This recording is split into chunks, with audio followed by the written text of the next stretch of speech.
Hello everyone, and welcome to my channel. ABBUDO, I wish you all a thrilling and enjoyable time here. My name is Dave. Even as I write this, my hands still tremble. If I could turn back time, I would never have said yes to my brother that night. My brother, George, worked as a night guard at an old metal factory on the edge of town. He was used to the night shifts. Others refused to take them because, well, the factory had a reputation. It had been partly shut down for years, only reopening now and then for special orders. That evening, George came home pale and coughing. "Just one night, Dave," he said. "Please, just one. I can't make it tonight." I sighed. How bad could one night possibly be? At 9 p.m., I arrived at the factory. The air outside was biting cold, the sky a dull sheet of gray. When I pushed open the gate, it groaned like something waking from a long sleep. Inside, the smell hit me first, a mix of rust, oil, and damp concrete. An old guard named Frank was waiting in the reception. He looked tired, but his smile had a strange edge to it. "Good luck, kid," he said. "This place gets lively at night." I forced a laugh. "Yeah, right." Frank led me to the security room. A small, windowless space with flickering monitors, an ancient coffee machine, and a broken clock stuck at 12:47. Before leaving, he stopped by the door. "Oh, one more thing," he said, his tone suddenly serious. "After midnight, don't go near the north wing." "Why?" I asked. He just stared at me for a moment, then said quietly, "Trust me. You don't want to find out." He left, and silence swallowed the room. At first, everything was calm. I sipped lukewarm coffee and watched the cameras. But by 10 o'clock, boredom kicked in. I decided to walk around, to take my new job seriously. The hallways stretched endlessly, lined with dead machines and half-finished parts. My flashlight beam caught swirls of dust dancing in the air. Somewhere above, water dripped steadily from the metal ceiling. Then I heard it, the sound of a door closing, somewhere deep inside the factory. I froze. "Probably just the wind," I whispered to myself. Back in the security room, I checked the monitors. That's when I noticed something on camera 5. The one watching the north wing. The image was shaking slightly, as if the camera itself had been bumped.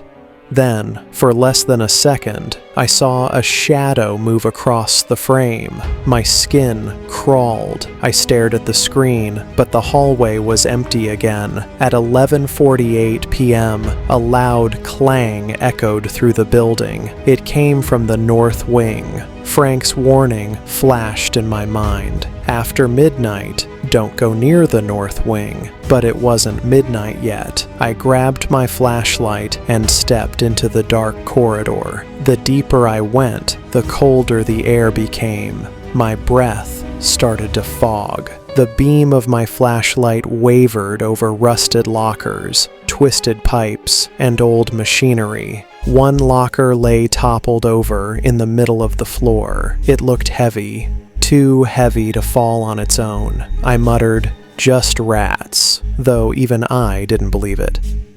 As I bent to lift it, I heard footsteps behind me. Slow, heavy. Step, step, step. I spun around. Nothing, but the air felt thick, like I was being watched. Then, out of the corner of my eye, I saw a silhouette move along the far wall. It flickered and vanished before I could focus on it. I bolted back to the security room, heart pounding. The monitors showed nothing, except for camera 5. That one was still trembling slightly. I tried calling George. No answer. The clock read 12:03 a.m. That's when a loud buzz filled the room.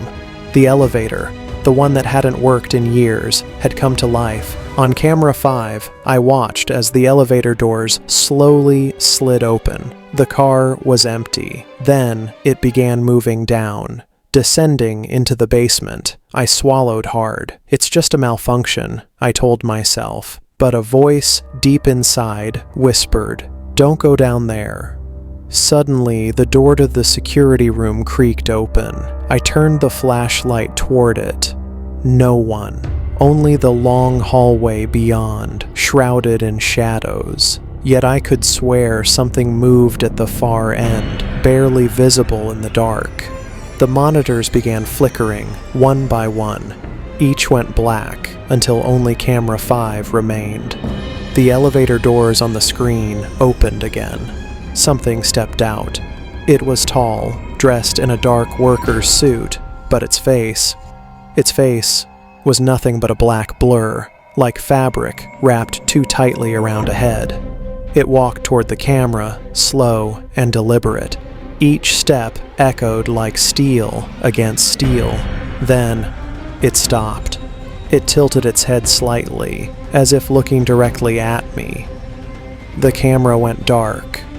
For a moment, the only sound in the room was my heartbeat. Then, from behind me, right next to my ear, I heard a whisper, cold and clear. "You can't leave this place, Dave." That whisper froze my blood. "You can't leave this place, Dave." I spun around, shining my flashlight across the room. No one was there, but the metal locker near the door. It was half open, as if someone had just stepped out of it. The cameras were still dead. All except one. Camera 5 flickered, showing the elevator doors closing again and heading back down.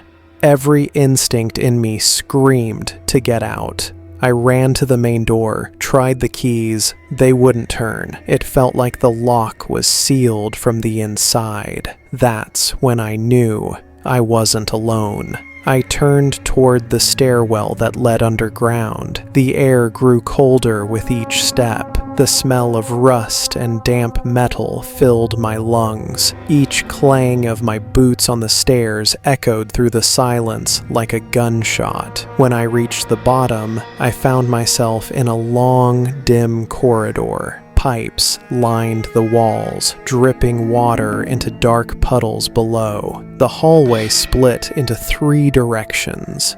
Left led to a storage room, right to maintenance, and straight ahead, the elevator. I aimed my flashlight forward. The elevator doors stood open, streaked with something dark. At first, I thought it was grease, until I realized it was blood. My heart pounded. A trail of bloody footprints led from the elevator toward the maintenance room. Then, a sound.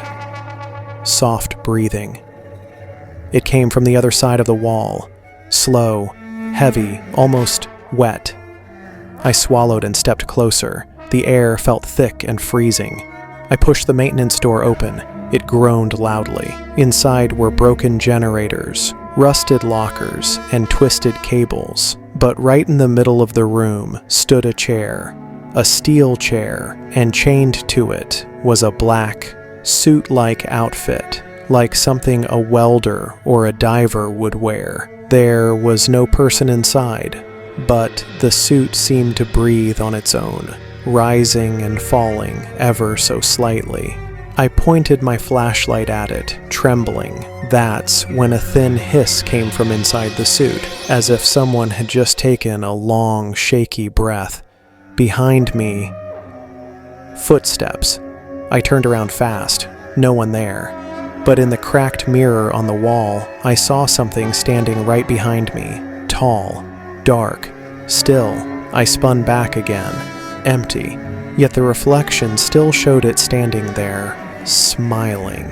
Then the lights above me flickered violently. One by one, they burst into sparks. The generators rumbled to life, humming low and deep. The chained suit began to move. It trembled first. Then the chains rattled. Something inside it woke up, A long, pale hand broke through the sleeve, skin torn, nails blackened, then another, the head lifted, its face blank, hollow, like melted flesh, and through a rasping, metallic breath it spoke.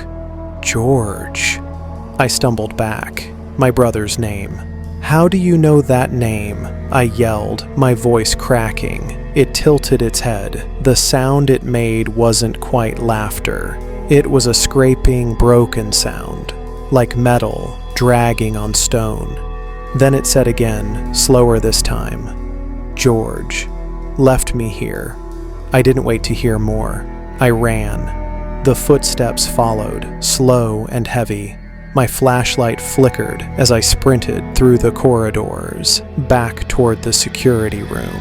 I reached the monitors. They were still black, except one. Camera 5 was back on, and on the screen, I saw myself, standing in the security room. But behind me, something tall and dark stood perfectly still. I turned. Nothing. But the air was freezing now. Every breath felt like inhaling ice.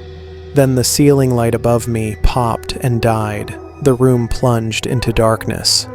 Only my flashlight beam remained. Aimed at the doorway, a shadow appeared there. It stepped inside, slow and deliberate. My light hit its face, and I froze. It was George. At least it looked like him. His eyes were black, his skin ashen, lips cracked and stiff. He wore his old uniform, the same one he'd left home in that night. "George," I whispered. He smiled, but it wasn't human. His mouth stretched too wide, and his teeth were gray metal. "You came back," he said, his voice grinding like rusted gears. "I waited for you." I stepped backward. "You're not real. You're dead." He tilted his head, the same way the thing on the camera had. "No one leaves this place, Dave. Not me. Not you." Then, in a blink, he vanished. The room fell silent again. I ran, desperate, panicked. I made it to the elevator and slammed the button. The doors opened. I jumped in, hit ground. The elevator began to move. But the numbers on the panel didn't go up. They went down. -1, -2, -3. When it finally stopped, the doors opened to a cavernous, pitch-black space. The smell hit first. Rot, metal, and blood. And then I saw them. Dozens of figures stood lined up in the darkness, all wearing the same black suits, faces wrapped tight in cloth, motionless, but they were all breathing. I stumbled backward. No. Then the elevator behind me shut off. No light. No way back. One by one, the figures began to move. Their heads lifted in perfect unison. And from every torn mouth came the same whisper, the same voice I'd heard in my ear earlier that night. "It's your shift now, Dave." My flashlight slipped from my hand, hit the floor, and went out. In the darkness, I could hear them coming closer, dozens of feet dragging against the concrete, dozens of breaths merging into one endless, inhuman hiss. I ran. I don't remember how. I just remember the sound, the endless echo of metal on metal behind me. When I burst through the exit, the night air hit me like ice. The gate was open, somehow. I didn't stop running until the factory was just a shadow behind me. I turned once more to look. For a brief moment, a faint light flickered inside the building, then vanished. The next day, the factory was officially shut down. Police said no one had worked there for months. They said George had gone missing a year ago. They never found his body. I never went back. But sometimes, late at night, when the world is quiet, I still hear that whisper near my ear. "You can't leave this place, Dave."